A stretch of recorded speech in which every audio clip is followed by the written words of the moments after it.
Alô? Tem alguma coisa aí que não tá legal, Felipe, porque não tá indo aí, entendeu? Eu vou ter que descer.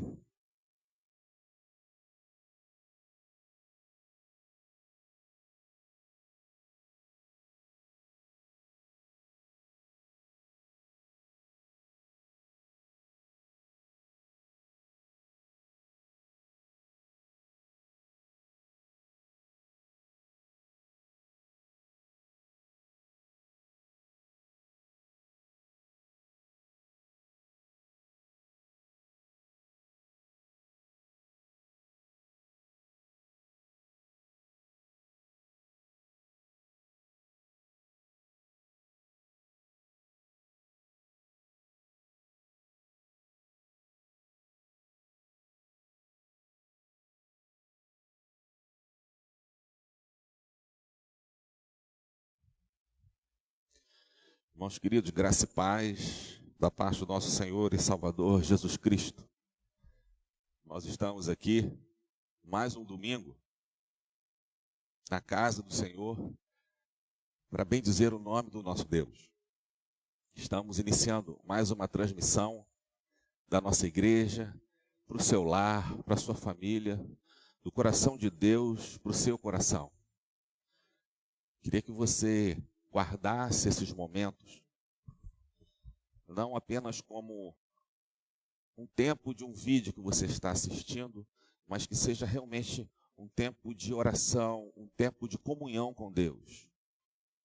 Que seja um momento onde você vai poder derramar o seu coração diante do altar do Senhor e vai poder ouvir a voz do Senhor te conduzindo, te sustentando, curando suas feridas. Tá bom?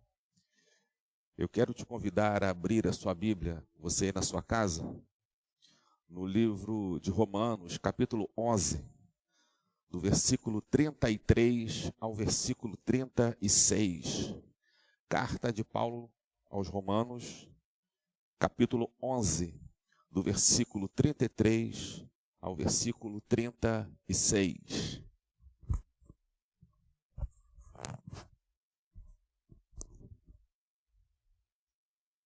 Antes de nós lermos esse texto, eu vou te convidar a você a fechar seus olhos, abaixar sua cabeça, para nós fazermos uma oração. Bondoso Deus, eterno Pai, te louvamos por essa manhã de domingo, te louvamos pelo teu cuidado, pelo sustento e pela direção. Nós queremos, Pai, que tudo que for feito aqui aponte para o Senhor. Tudo que fazemos aqui é para o louvor da tua glória. Perdoa, Pai, os nossos pecados e aceita o nosso louvor, a nossa oração, a nossa ministração. Tudo que fazemos aqui é para o louvor da tua glória. Que todos que estiverem chegando para assistir esse culto, nas suas casas, com as suas famílias, ou mesmo sozinhos, sintam a presença do Senhor. Tenham o desejo genuíno de ter esse contato mais próximo com o Senhor da glória. Revela-te um pouco mais a nós, Pai. Que seja esse momento doce de comunhão do nosso espírito com o teu Santo Espírito. Essa oração fazemos no nome precioso de Jesus. Amém. Carta de Paulo aos Romanos, capítulo 11, do versículo 33 ao versículo 36. Acompanhe comigo a leitura, assim diz a palavra do Senhor. Ó profundidade da riqueza, tanto da sabedoria como do conhecimento de Deus. Quão insondáveis são os seus juízos e quão inescrutáveis os seus caminhos. Quem, pois, conheceu a mente? Quem é que fez mais do que Deus? Quem é melhor do que Deus? E ele fala nada. Não está escrito, né, nada, mas está implícito. Como que dizendo, não adianta você provar absolutamente nada fora do Senhor, porque não se compara. A delícia da intimidade de Deus é incomparável. E ele termina louvando, dizendo, a Ele a glória eternamente. Amém. Eu quero te convidar a louvar a Deus nesse momento. O convite é para que você sinta como Paulo sentiu, um prazer profundo de estar na presença de Deus. Vamos louvar ao Senhor.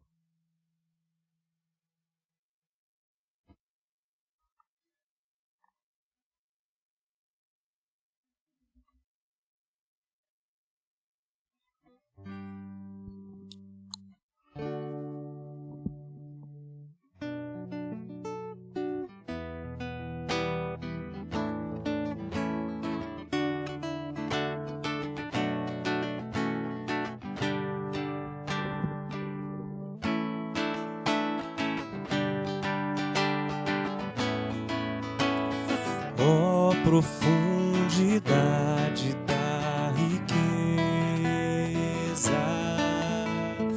e da sabedoria do conhecimento de Deus,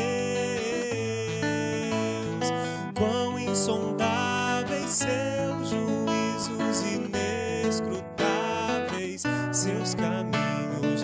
Quem conheceu a mente do nosso Senhor?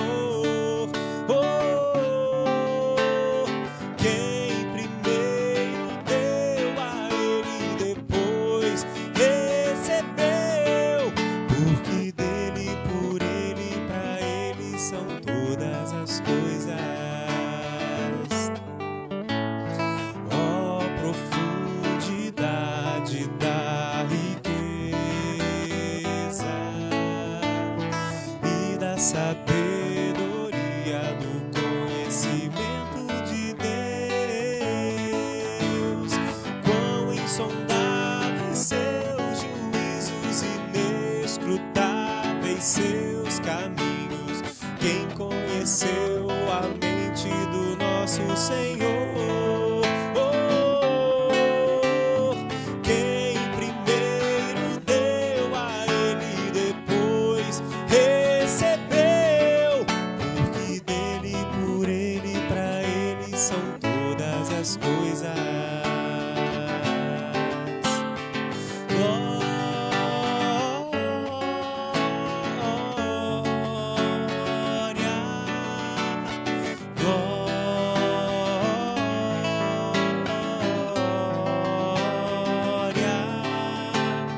Glórias sejam dadas, pois a Ele eternamente. Amém, amém. Glórias sejam dadas, pois a Ele eternamente. Amém.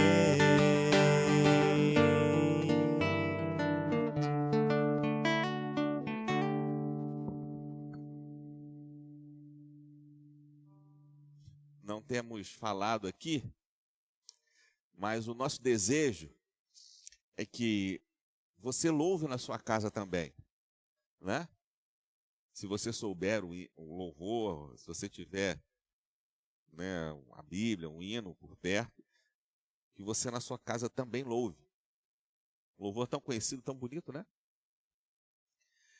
Irmãos queridos, nós temos o hábito de todo domingo, e é um hábito saudável, uma tradição boa, de domingo pela manhã colocar diante de Deus os nossos motivos de gratidão. Nós vivemos momentos difíceis, mas você precisa ter essa consciência, que se nós chegamos até aqui, foi porque a boa mão do Senhor esteve sobre nós. É porque a mão do Senhor está sobre nós. São adversidades, mas há conquistas. E nós precisamos ter um coração grato. Nós precisamos olhar para o Senhor e ter essa consciência de que Ele está conosco. Ele não nos abandona. Ele é fiel. Se você tem um motivo de gratidão, eu queria te convidar agora a fechar os seus olhos e nós vamos orar, colocando diante do altar do Senhor os nossos motivos de gratidão. Senhor, nós louvamos o Teu nome precioso e eterno, porque reconhecemos a Tua boa mão sobre nós. Nós conseguimos perceber, Senhor, que diante de um cenário tão difícil, o Senhor não deixa de ser um Deus maravilhoso. O Senhor não deixou de ser Deus durante aqueles 40 anos no deserto. E o Senhor não deixa de ser Deus nesse momento de reclusão social que temos vivido. Nós que nos dispomos a olhar para o Senhor, podemos perceber nitidamente a tua presença entre nós. Isso é o que nos basta. Te louvamos, Senhor, nesta manhã de domingo, porque reconhecemos o teu cuidado, a tua providência, a tua provisão, o teu sustento, a forma tão peculiar que o Senhor tem de nos tratar nas nossas individualidades. Cada um de nós é conhecido do Senhor, cada um de nós é amado e cuidado por Ti. E nós temos agora, Pai, no nosso coração, essa dívida de gratidão, que jamais será paga, porque o Senhor nos dá muito mais do que nós pedimos, muito mais do que pensamos, muito mais do que merecemos. Por isso, o Senhor é digno de todo louvor e toda adoração. Por isso, Paulo falou há 2000 anos atrás, e por isso nós repetimos hoje ao Senhor, glória eternamente. Te louvamos, Senhor, em nome de Jesus Cristo, teu Filho, nosso Salvador. Amém. Gente querida, nós estamos ainda, durante esse período de reclusão, trabalhando com nossa Cesta do Amor. Nós recebemos na semana passada, no dia de ontem, estou ficando velho, ficando gaga. No dia de ontem nós recebemos uma doação maravilhosa de um irmão querido chamado Murilo. Ele é vizinho do presbítero Marcelo. Ele nos ligou durante essa semana e ontem ele esteve aqui para fazer uma doação. Essa semana a Arina vai contabilizar aí as doações, né, o que nós recebemos, e nós... Cleia, o quê?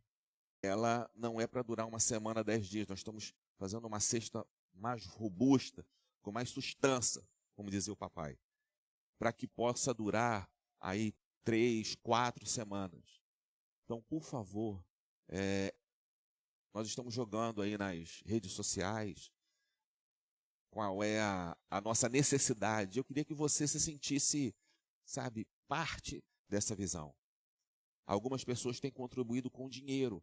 Olha, pastor, eu não tenho saído de casa, eu não tenho ido ao mercado, eu posso ofertar com dinheiro e a igreja compra? Não há problema, nós estamos fazendo assim também. Temos recebido uma parte substancial das nossas doações em dinheiro. Mas o que nós pedimos é que você nos informe qual foi a sua doação. Não para que a gente fique sabendo, né? Mas para que a gente possa dar um fim adequado para aquele dinheiro que você nos deu. Tá bom? Porque, por exemplo, pastor, eu quero doar 50, 100, 200, 1000, quanto você quiser doar, né? Se não for informado que esse valor é para a Bolsa do Amor, nós vamos receber aquele dinheiro com gratidão, mas vai ser colocado no caixa da igreja como oferta. Tá bom? Sinta-se um privilegiado de poder participar desse momento. Sinta-se um privilegiado de poder ser uma ferramenta usada por Deus para alimentar os pequeninos. Pense nisso. Não como a igreja está mais uma vez pedindo, toda hora, toda vez. Irmãos, nós estamos aqui cumprindo com um dever que é nosso. A igreja precisa, enquanto família de Deus, cuidar dos seus, porque Jesus fazia assim. E nós repetimos o exemplo de Jesus. Tá bom? Da mesma maneira, meu irmão querido, nós continuamos na igreja recebendo os dízimos e ofertas. Eu sempre me lembro de um amigo querido, o pastor Arthur, e ele falava: irmãos, a Bíblia fala sobre dízimo? E a igreja: sim, então a gente tem que falar. Se está na Bíblia, a gente tem que falar. Não é porque tem gente aí querendo vender semente para curar coronavírus que nós vamos deixar de falar daquilo que é bíblico. E é bíblico, está na palavra de Deus. E nós precisamos que você tenha essa consciência. Nós vivemos o tempo de pandemia, mas precisamos continuar entregando, devolvendo a Deus um pouco do muito que Ele tem feito por nós. Seja por depósito online, seja por ida mesmo ao caixa e podendo depositar. Nós temos enviado, tem lá nas nossas mídias sociais, a conta da igreja. Não deixe de enviar o seu dízimo.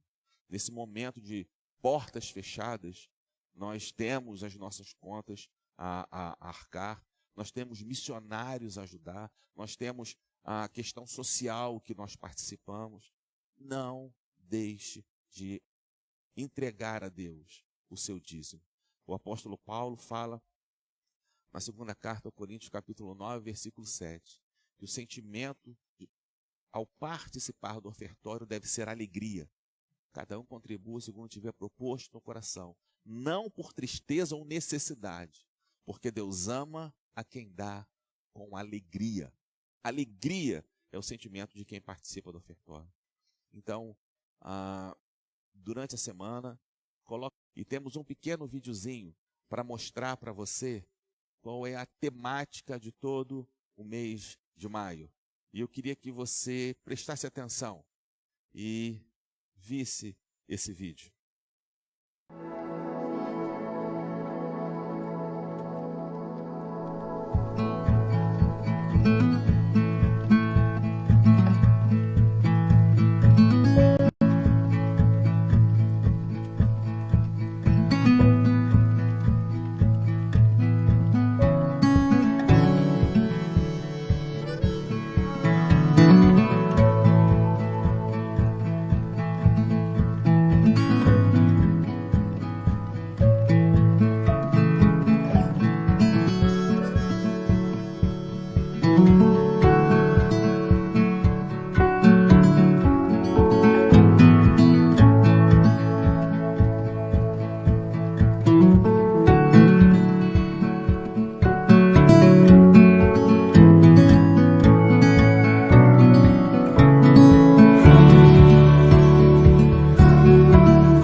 Teaser seria uma provocação, né? E, infelizmente, o pessoal do Instagram não teve a oportunidade de ver, porque a mídia não é compatível. Mas nós estamos no mês de maio falando sobre família. A importância de vislumbrarmos o cenário que estamos vivendo sobre essa perspectiva. Como esse tempo a sós que nós nunca tivemos e provavelmente nunca mais teremos. Que impacto isso gera na nossa família? Como nós podemos absorver esse momento? Como isso pode ser usado de forma proveitosa para nós? Porque vivemos de forma tão ligeira, de forma tão tomada das nossas responsabilidades, tomados das nossas responsabilidades, que às vezes o marido, a esposa, os filhos, os pais são relegados a um segundo plano, terceiro plano. A gente só se lembra naquelas datas comemorativas, né? Dia dos pais, das mães, aniversário, Natal, mas no dia a dia a gente acaba passando ao largo daqueles que são os mais importantes, ou deveriam ser os mais importantes para nós. E queríamos que você focasse nesse princípio. Nós somos discípulos de Jesus. E a caminhada de nos tornarmos pessoas como Jesus fará de nós melhores pais, maridos, esposas, mães, filhos. E o lar é o ambiente que nós precisamos trabalhar essa visão. Falamos isso desde o primeiro domingo, segundo, agora e até o final do mês. Para que a gente entenda que esse é um tempo que pode ser proveitoso, que deve ser proveitoso, utilizado para rearrumarmos a nossa família, para rearrumarmos a nossa visão a respeito da nossa intimidade com Deus e do trajeto que a nossa casa, né, dos projetos que a nossa casa tem trilhado. Eu queria começar hoje falando com vocês sobre uma série que eu tenho assistido. E ela se chama The Good Doctor, né? O Bom Doutor. É a respeito de um menino, né, que se forma e vai trabalhar como médico, mas ele é autista. É muito peculiar. A tomada da série é muito peculiar. E esse médico, ele tem um mentor. Ele é um rapaz jovem. Ele tem um mentor que já é um homem de boa idade, né? Velho, não diria, né? Mas eu acredito que por volta de 65 anos. Já na melhor idade, como dizem, né? E ele é cometido de um tumor no cérebro, esse mentor. E ele entende que está chegando no fim da vida, e desiludido, triste. E esse menino, né, esse médico, se chama Sean. Sean faz de tudo, arruma várias propostas de exames e saídas. E o seu mentor é neurocirurgião. Ele fala assim, cara, eu conheço o do riscado, não adianta, não tem solução. O Sean insiste. O seu mentor é operado, está agora no seu leito de recuperação, na cirurgia que foi um sucesso, mas tem os seus cuidados pós-operatórios. Eu parei aqui na série. Mas interessante é que nesse momento que ele está na cama se recuperando, ele está sozinho, ele começa a conversar com a sua filha, que já faleceu. E ela aparece e ele fica muito feliz, é uma conversa alegre, é uma conversa muito descontraída, e ele fica feliz e se lembrando, eles se lembram de momentos felizes dos dois, né? Na infância, levando no parque, correndo de braço aberto na direção dele, o sorriso dela, os brinquedinhos. E aí, aquela menina, uma hora, chega para ele, naquele diálogo gostoso, ameno, e fala para ele assim, papai, você sabe por que eu estou aqui, né? E ele diz, sei. E a ideia era que ela queria confrontá-lo por conta da sua enorme ausência do lar. Ele não estava presente em datas importantes, como aniversários, festas, como participações dela em eventos do colégio. Ele estava sempre ausente porque ele era um palestrante muito famoso e, por conta disso, ele não podia estar o tempo todo em casa. E aquela menininha linda, a sua filhinha do coração, cresce e se torna uma adolescente muito rebelde, que estava sempre ou ausente de casa ou envolvida com drogas. E o tempo todo, ela fora de casa. E ele tendo que ir até ela, buscando, correndo atrás para saber onde ela estava, até que um belo dia, ela não chegava em casa, ele saiu para procurá-la, rodou, encontrou e falou para ela assim, olha, eu estou cansado de correr atrás de você. Eu te amo, você tem a sua casa, mas você precisa decidir qual rumo você quer dar para a sua vida. E ele vai embora. Naquela noite, ela se suicida. E ele vive um trauma profundo, porque ele se acha culpado. E a conversa é uma conversa dura agora e recheada de acusações que tinha como uma finalidade curar o coração daquele pai pesado de culpa. No final, ela reconhece que o pai o amava e ele se sente aliviado e a série termina basicamente aí. Mas a questão que eu quero trazer à tona para a gente hoje é quantos pais, quantos maridos, os esposos, os filhos se sentem culpados por um relacionamento que não existe mais. O lar se tornou um lugar apenas de depósito de gente. Um ambiente que antes exalava amor, agora parece que é um encontro de estranhos. Talvez você pense assim, mas eu não vivo isso, eu nunca passei por isso. Que bom. O apóstolo Paulo diz para a gente, aquele que está de pé, que veja para que não caia.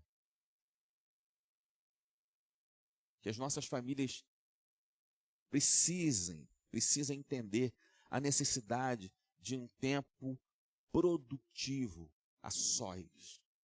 Um tempo onde vamos poder, no diálogo, passar valor. No diálogo, na conversa, traçar projetos aonde todos são contemplados. Aonde não é o melhor para mim, mas é o melhor para nós. Porque às vezes o melhor para mim nos afasta de todos.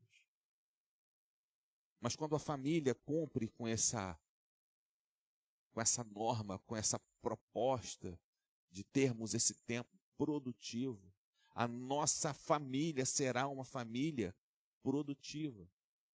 Nós não teremos, dificilmente teremos, essas dissociações familiares.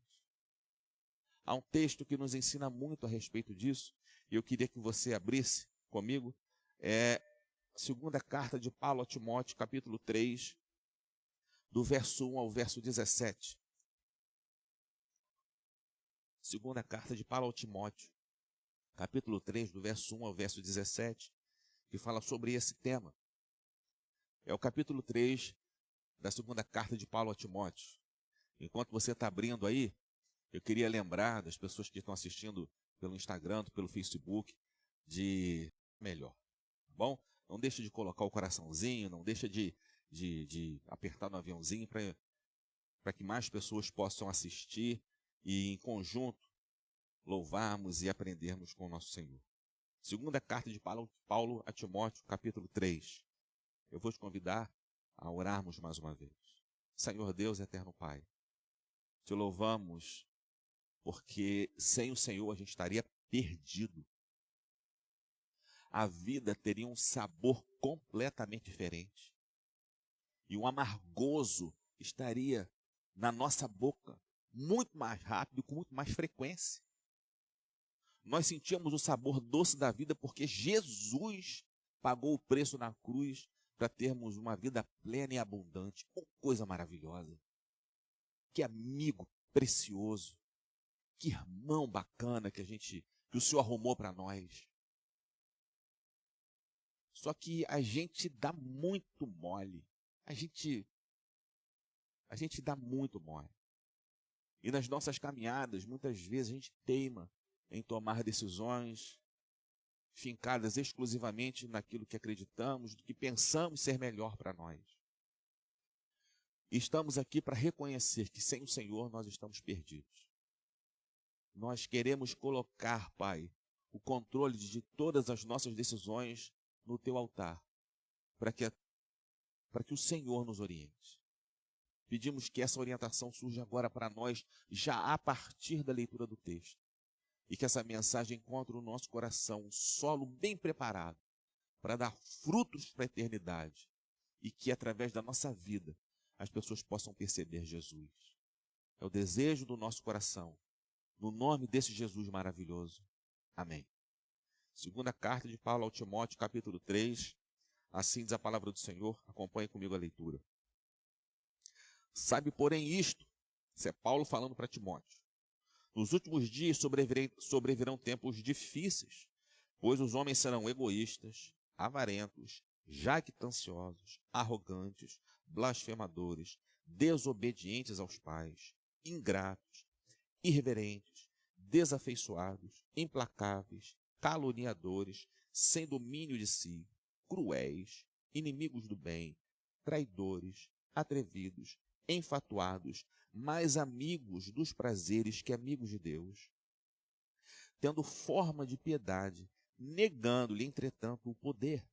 Foge também destes, pois entre estes se encontram os que penetram sorrateiramente nas casas e conseguem cativar mulherzinhas sobrecarregadas de pecados, conduzidas de várias paixões que aprendem sempre e jamais podem chegar ao conhecimento da verdade. E de modo porque Janes e Jambres resistiram a Moisés, também estes resistem à verdade. São homens de todo corrompidos na mente, réprobos quanto à fé. Eles, todavia, não irão avante, porque a sua insensatez será a todos evidente, como também aconteceu com aqueles. Tu, porém, tens seguido de perto o meu ensino, procedimento, propósito, fé, longanimidade, amor, perseverança, as minhas perseguições e os meus sofrimentos, quais me aconteceram em Antioquia, Icônio e Listra, que variadas perseguições tenho suportado. De todas, entretanto, me livrou o Senhor. Ora, todos quantos querem viver piedosamente em Cristo Jesus serão perseguidos. Mas os homens perversos e impostores irão de mal a pior, enganando e sendo enganados. Tu, porém, permanece naquilo que aprendeste e de que foste inteirado, sabendo de quem o aprendeste, e que desde a infância sabes as sagradas letras, que podem tornar-te sábio para a salvação pela fé em Cristo Jesus.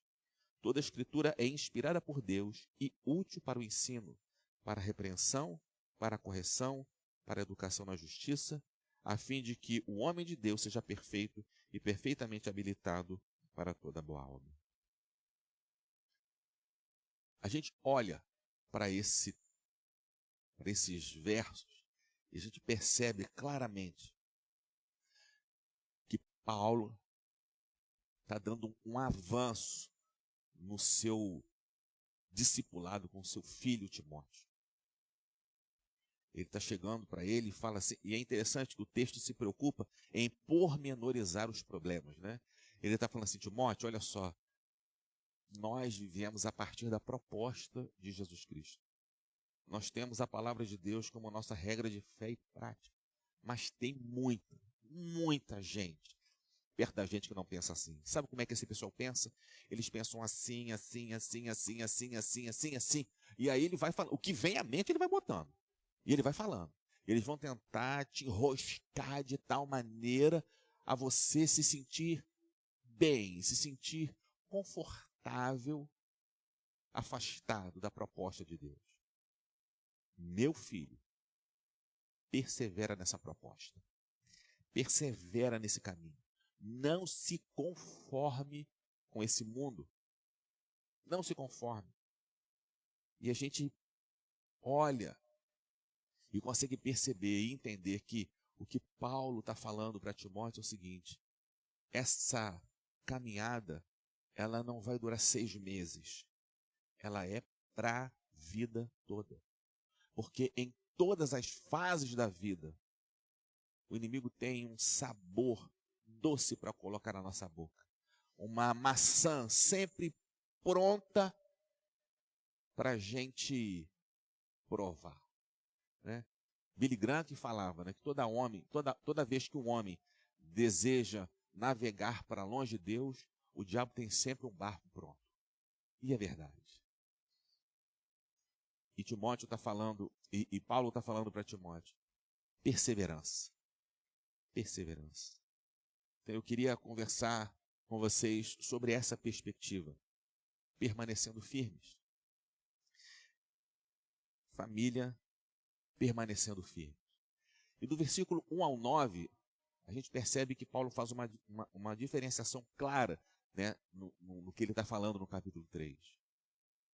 Ele divide em 3 blocos muito distintos. No primeiro ponto, nós percebemos que ele mostra as dificuldades. Primeiro ponto, Paulo está mostrando as dificuldades da vida. E ele quer que seu filho, que sua família, né? Timóteo era ali a família da fé de Paulo. Ele falou assim, cara, não adianta. Você vai ser sugado para esse vórtice que o inimigo vai querer montar para te sugar para distante da presença de Deus. Porque o inimigo só tem uma tarefa. Lembra disso? Tirar a mim e a você do caminho do Senhor. O que ele puder usar de artimanha para te seduzir a isso, você pode ter certeza que ele vai usar. Por isso que Paulo dá essa gama tão diversificada de exemplos. E fala de questão financeira, fala de questão sexual, fala de questão de visão, de conquista. Tudo que for mais sedutor, você vai precisar entender que vai ser jogado contra você. E por mais que nós sejamos discípulos de Jesus, por mais que tenhamos uma família baseada na proposta de Deus, por mais que a voz de Jesus seja ouvida entre nós, você ouvirá, meu filho, proporcionalmente muito mais essas vozes que querem te sugar da presença de Deus. Pensa só, quanto tempo você gasta diariamente em leitura da palavra, em oração? Quanto tempo? Diariamente. E quanto tempo diariamente você vê coisas e ouve propostas para te fazer murmurar, para te seduzirem a ser uma pessoa raivosa, para te seduzirem a ser uma pessoa sem esperança, para te seduzirem a ser uma pessoa egoísta, avarenta? Bota isso proporcionalmente no papel para ver para que lado a balança pesa mais. Foge disso. E nós precisamos entender que essa é uma orientação que serve para nós a vida toda. Para o nosso casamento ser um casamento pacífico, cordeiro, nós precisamos pensar assim: ah, pastor, mas eu já estou casado há 30 anos. Eu contei aqui na igreja há pouco tempo uma história que eu achei surreal, né? Eu fui fazer fisioterapia, né? E tinha uma senhora, cara, ela era freguesa antiga da casa, né? Estava ali todo dia fazendo fisioterapia. Uma senhorinha já de bastante, essa era de bastante idade. E ela falando assim: mas você viu meu filho? Como ela estava falando muito alto, estava todo mundo ouvindo, né? Acabou de se separar. Eu não me lembro se eram 20 ou 30 anos de casado, mas era um tempo assim muito substancial. Um dia a mulher chegou para ele assim e falou: cara, cansei, estou indo embora. E ele ficou perdido porque ele não tinha noção do que aquilo ia acontecer. Quantas famílias são surpreendidas por um filho que foi criado na casa do Senhor e que são sugados pelo vício? Porque o tempo todo, o evangelho vai ser atacado e confrontado por essas verdades que querem transformar a vida que Deus quer dar para você. Porque a vida que nos é proposta fora da presença de Deus estraga a maravilhosa e boa vida que Deus planejou para mim e para você. E a gente precisa entender que no discipulado nós aprendemos a ser como Jesus é. E Paulo está mostrando para a gente aqui de forma muito categórica que essa é uma conversa em família. Timóteo era seu filho na fé. É alguma coisa do tipo: senta aqui, meu amor, que eu quero conversar com você. Eu quero abrir meu coração para você. A gente precisa aprender a orar juntos. A gente precisa aprender a ler a palavra de Deus juntos. Não apenas orar pela sua esposa, mas orar com a sua esposa. Não apenas orar pelo seu filho, mas orar com o seu filho. A termos esse cuidado diário, sabe? Porque o inimigo ele é muito astuto. Ele vai sempre colocar armadilhas perto da gente, para mesmo aqueles que são muito bem criados tropeçarem. Eu me lembro de uma história que eu vivi há muitos e muitos e muitos e muitos anos atrás. Eu fui com a mamãe lá para Araruama, a gente tinha uma questão para resolver lá, no tribunal lá de Araruama, a gente morou lá durante 10 anos, tem umas questões legais para resolver lá. E aí, de repente, a gente estava sentado, eu nem tinha percebido, mas a gente estava perto do corredor, no corredor, ao lado nosso, tinha uma cela. E subiram os policiais com uns 3 ou 4 rapazes, todos algemados um atrás do outro, né? Aquela carreirinha. E atrás desses rapazes vinha um senhorzinho, bem velhinho, atrás desse grupo de pessoas algemadas. Os policiais colocaram esses rapazes numa cela, e esse senhorzinho ficou do lado de fora, olhando para o seu filho que estava preso ali dentro, com lágrimas nos olhos, a cabeça branca de quem tinha uma vida inteira de trabalho, o rosto calejado pelo tempo. Ele olha para o seu filho e pergunta: meu filho, por que você fez isso? Meu filho, por quê? Não foi essa a criação que eu te dei. Por que, meu filho, você fez isso? Agora aquele menino forte, que há um mês atrás provavelmente estava batendo no peito, dizendo que era dono do mundo, não tinha força para levantar a cabeça, para olhar nos olhos do seu pai. Valor forma caráter.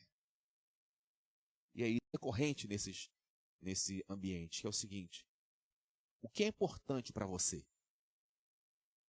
Pensa agora, você que está me ouvindo. O que é importante para você? Porque você vive a partir daquilo que você crê. Se você crê que dinheiro é importante para você, a família nunca será um valor. Se você crê que família é importante, você vai trabalhar para ganhar dinheiro, mas entendendo que a família é o seu valor maior. Agora, se você entende que Jesus é o principal valor da sua vida, você vai trabalhar, você vai ter a sua vida, mas você vai colocar em Jesus a força, a potência para guiar o seu trabalho, a sua família e os seus sonhos. O que realmente é importante para você? O que você dá valor na vida? Tem um livro do pastor Caio Fábio, A Crise do Ter e a Crise do Ser. E ali ele fala de 3 pessoas. Fala de Abraão, fala de Elias e fala de Moisés.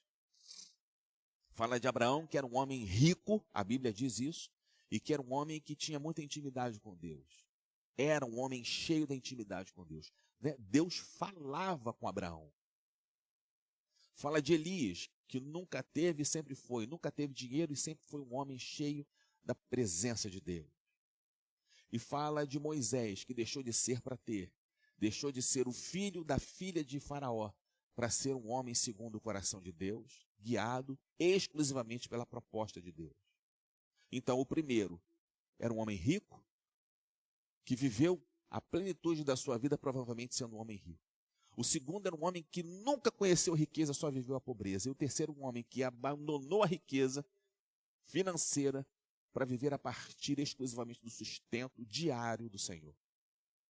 E a gente precisa entender que hoje nós somos levados a entender que o único valor mesmo que te define é o valor financeiro. Você vale por aquilo que você produz. Se você não tem um carro novo, se você não viaja muito, se você não adianta. Você não tem valor. Sabe por quê? Porque o nosso tempo está querendo fazer com que eu e você nos acostumemos a viver a despeito da fé. Quer nos levar a viver a despeito da fé. E nós não podemos nos conformar com esse estilo de vida. Sabe por quê? Porque aí vem uma pandemia como essa e choca os nossos valores. Porque você não tem como trabalhar. Você não tem como ganhar dinheiro. E agora, José? Como é que você fica?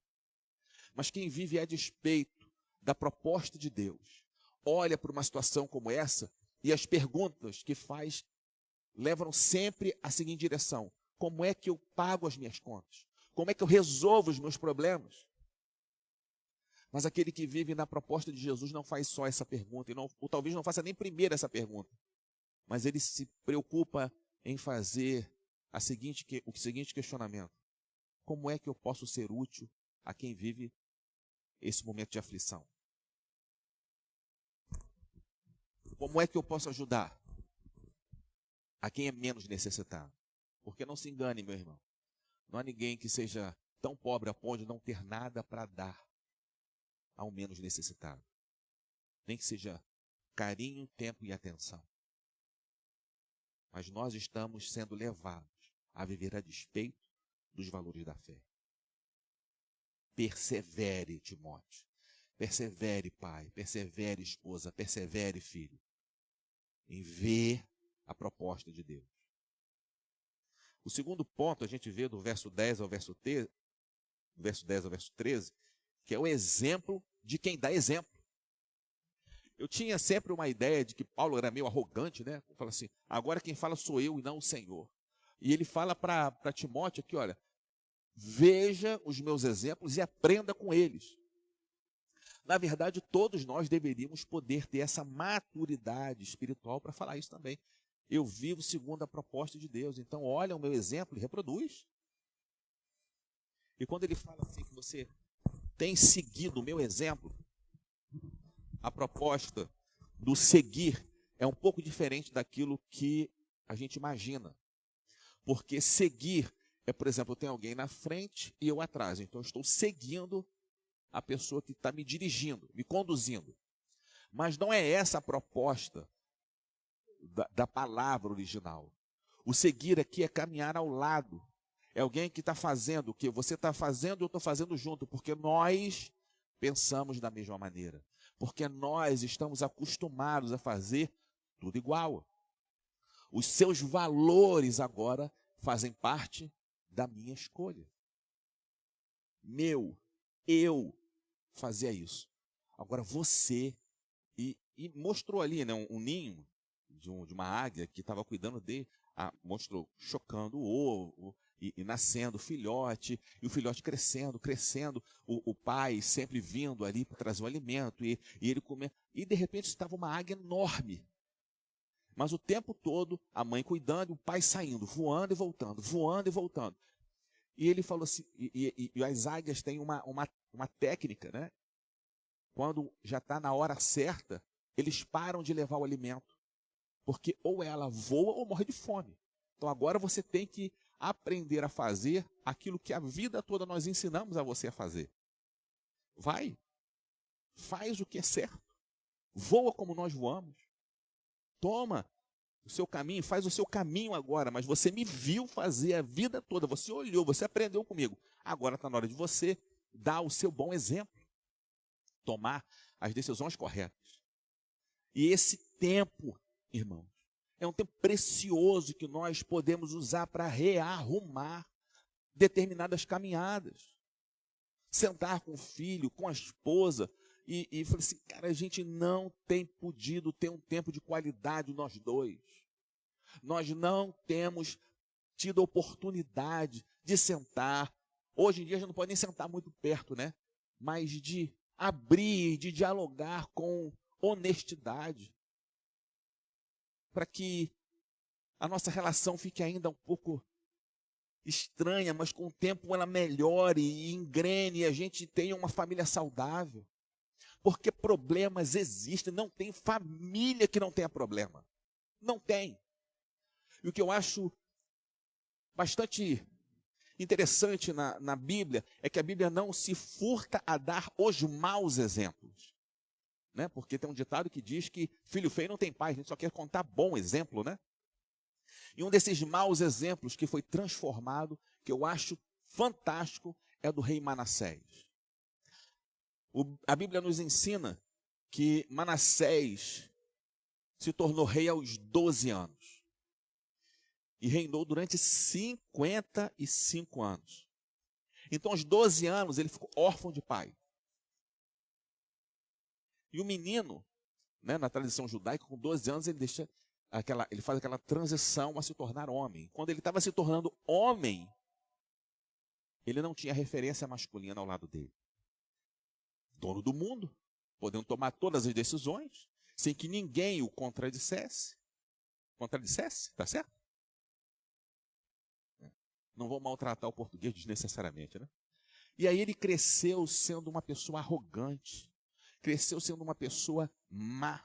A Bíblia diz que ele chegou a sacrificar o seu próprio filho a deuses estranhos.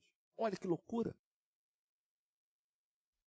E aí no final da vida, esse homem se arrepende do que fez, pede perdão a Deus e começa a uma vida de arrependimento e de volta para casa, sabe? Contudo, o seu filho Amon viu o seu pai agindo de forma egoísta. Viu o seu filho agindo de forma pedante, má, perversa. Quando Manassés morre, Amon resolve viver. Ele tinha a escolha do mau exemplo e do bom exemplo. Ele só pegou o mau exemplo e foi um rei péssimo diante do Senhor. E reinou durante 2 anos, e seu filho Josias começou a reinar em seu lugar. E Josias tinha 8 anos de idade quando começou a reinar. Josias só conheceu um Manassés arrependido. Josias conheceu um Manassés, um rei que reinou por mais de meio século, um homem segundo o coração de Deus. E ao invés de seguir o exemplo mau do seu pai, ele seguiu o exemplo bom do seu avô, que mesmo tendo uma trajetória muito ruim, voltou para a casa do pai. E Josias seguiu o exemplo do seu avô. E a Bíblia diz que não houve na história de Judá um rei tão bom quanto o rei Josias. Um bom exemplo tem a força de nos impulsionar a nos tornarmos um bom exemplo. Tem um ditado que diz, né? A palavra cativa, ensina, convence. A palavra convence, mas o exemplo arrasta. E nós queremos realmente arrastar essas pessoas a se tornarem como nós, e nós precisamos ser arrastados pelo Espírito Santo de Deus para sermos pessoas como Jesus, porque Paulo deixa claro para a gente no versículo 12, que todos quantos quiserem viver piedosamente em Cristo Jesus serão perseguidos. A palavra, originalmente no grego, dá no sentido assim, de nos fazer correr, de nos afugentar, porque a verdade incomoda. Experimenta chegar para alguém e dizer para ele assim, fulano de tal, você está muito agressivo. A pessoa não concorda, não aceita. Ela vai se sentir agredida. Isso porque nós não queremos ser de forma nenhuma contrariados. A grande questão é que Deus é amor e nós vivemos num tempo de egoísmo. Então, quando a gente quiser viver a partir da proposta de Deus, amar sem pedir nada em troca, servir, porque esse é o propósito dos discípulos de Jesus, nós vamos ser tidos como inconsequentes. Porque a nossa realidade, a pessoa em alta é aquela que tem bastante curtida no Facebook, tem bastante like, que coloca a sua foto e todo mundo comenta. Tem bastante kkkkkk na sua fotinha lá do Instagram. Essas são as pessoas em alta. Já reparou que mesmo quem não acredita em Deus, quando vai casar, pede sua bênção? Na hora do desespero, pede o seu alívio, e na hora da perda, pede o seu conforto? Mas então por que a gente só vai pedir a presença de Deus nesses momentos? Por que não usufruir de tudo que Deus tem para dar o tempo todo? Em terceiro lugar, Timóteo se preocupa em dizer, Paulo se preocupa em mostrar qual era a base de tudo. Você vai passar por tudo isso.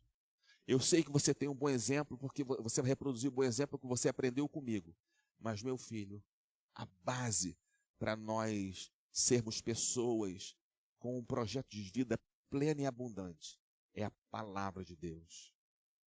No verso 15 nós lemos que a base são as sagradas letras. Paulo aprendeu, ensina a seu filho. Nós não podemos tirar o sobrenatural do nosso cotidiano. Nós não podemos tirar o sobrenatural de Deus do cotidiano das nossas escolhas. Não podemos. E é interessante que Paulo fala que a palavra de Deus não é um livro qualquer, é uma palavra inspirada. E a palavra inspirar, a ideia é que tem um sopro. Sabe, quando você abre a Bíblia, sai um sopro dali. Sabe o que a analogia que Paulo está fazendo para a gente entender é que a Bíblia é capaz de respirar. Ela inspira e expira, inspira e expira. E nós que convivermos com a palavra de Deus, nós sentiremos esse sopro que é a presença do próprio Deus. E nós precisamos, irmãos, precisamos desse sopro constantemente. Perdão. Porque é este sopro de Deus que fará com que as nossas escolhas, com que as nossas casas, os nossos filhos, com que a nossa história seja plena, seja, como diz ele, como o próprio Paulo fala no verso 17, seja perfeito, completo. Nós temos como referência a palavra de Deus, e a palavra de Deus nos tornará aptos para exercer toda a boa obra, seja em casa, seja no trabalho, seja na vida. Deus é o bastante, e com eles nós somos mais que vencedores.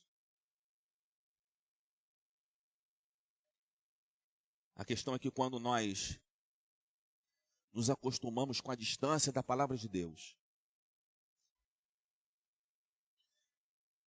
o sobrenatural é visto como assombro.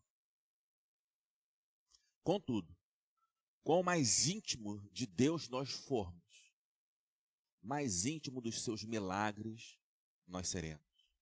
Nós provaremos como Deus é maravilhoso. Eu queria caminhar para a conclusão, te levando a lembrar de um filme da minha adolescência. Eu não sei quantos lembram, né? Está passando muito desse período, que é o filme De Volta para o Futuro. A temática é irem ao futuro para resolver uma questão aqui no passado para que o futuro seja melhor. Nós não temos essa possibilidade de ir ao futuro e voltar para o passado. Mas nós temos a possibilidade de mudar o futuro. Um pai ausente, uma mãe agressiva, um filho egoísta, uma família disfuncional. Tudo isso pode ser transformado pelo poder do nome de Jesus Cristo.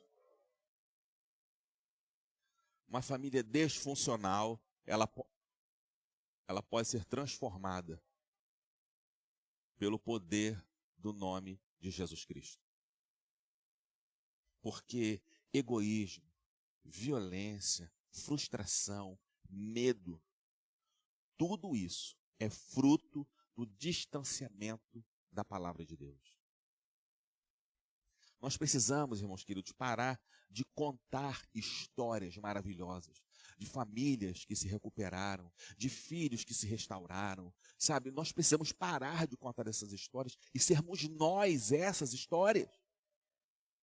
Histórias de superação, histórias de arrependimento, histórias de vitória, porque sentamos e decidimos rearrumar a nossa trajetória a partir da proposta do Evangelho. Gente que olhou para frente pela perspectiva da fé, entendeu que apenas Jesus era a resposta e fez mais do que imaginava e foi além do que se esperava. Tudo isso a gente aprende no discipulado feito em casa. A gente aprende no exemplo, né, claro, de Paulo a Timóteo. Senta aqui. Quero te mostrar como é que é. Senta aqui. Você está vendo como eu fiz? Você tem que fazer também. Mas tudo isso é a partir da palavra de Deus. Tudo isso é a partir da palavra de Deus. Meu irmão, não terceirize essa responsabilidade. Nós, enquanto igreja, estamos aqui para apontar o norte, para te ajudar nessa proposta. Mas é uma decisão diária que você deve fazer dentro da intimidade do seu lar. Cremos, em nome de Jesus, que você vai ter o privilégio de colher os frutos de uma vida plena e abundante que só Jesus tem para dar. E é nesse nome precioso que nós oramos, o nome precioso de Jesus. Amém. Eu vou te convidar a ficar alguns instantes em oração, porque Deus te convidou aqui, porque Ele queria conversar com você. Ele queria te mostrar essa lição. Converse com o Senhor. Veja como isso pode, como isso deve ser trabalhado na intimidade do seu lar a partir da sua vida. Converse com o Senhor.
Grande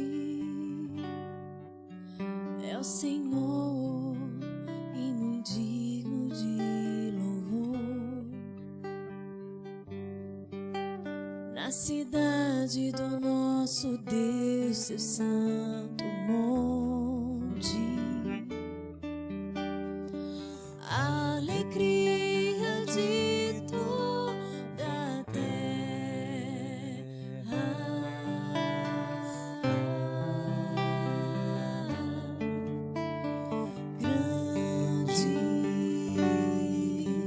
é o Senhor em quem nós temos a vitória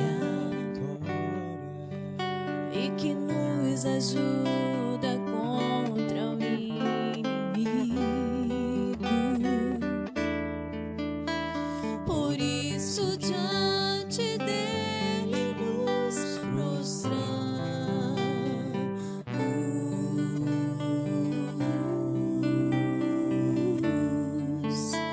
Queremos o teu nome engrandecer e agradecer-te por tua obra em nossas vidas. Confiamos em teu infinito amor,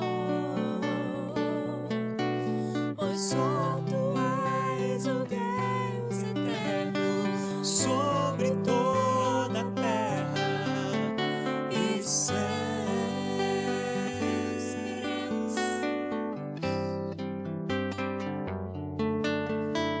Queremos o teu nome engrandecer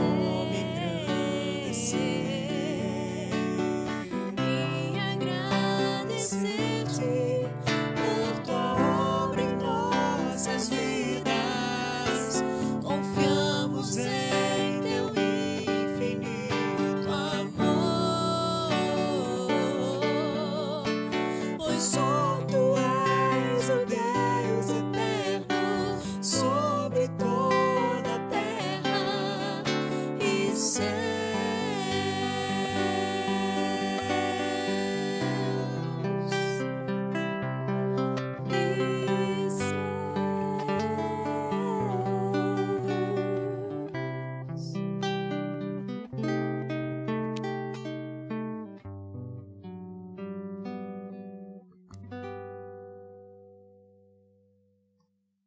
nós estamos chegando ao final do nosso culto.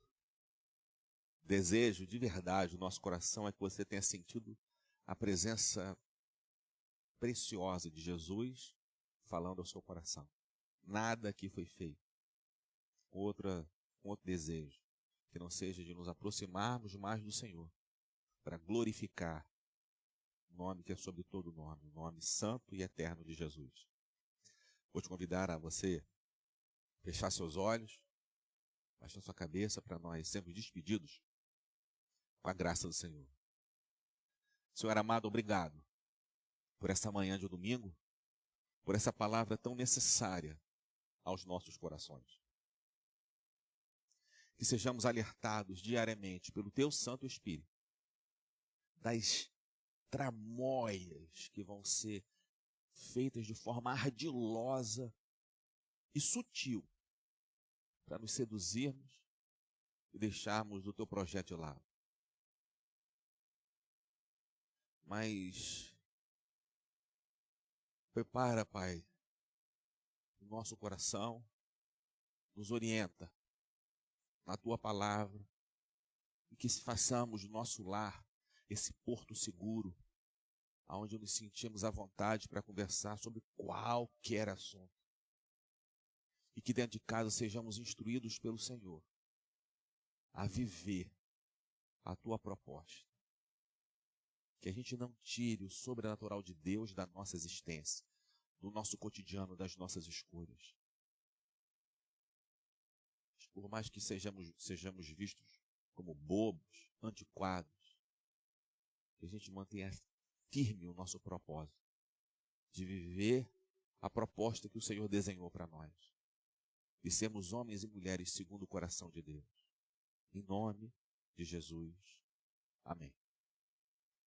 Gente querida, que a graça de Jesus Cristo, o nosso Senhor e Salvador, o amor de Deus, o eterno Pai, maravilhoso Senhor, e que as consolações do Espírito Santo sejam com todos nós e com todo o povo de Deus, hoje e pelos séculos dos séculos.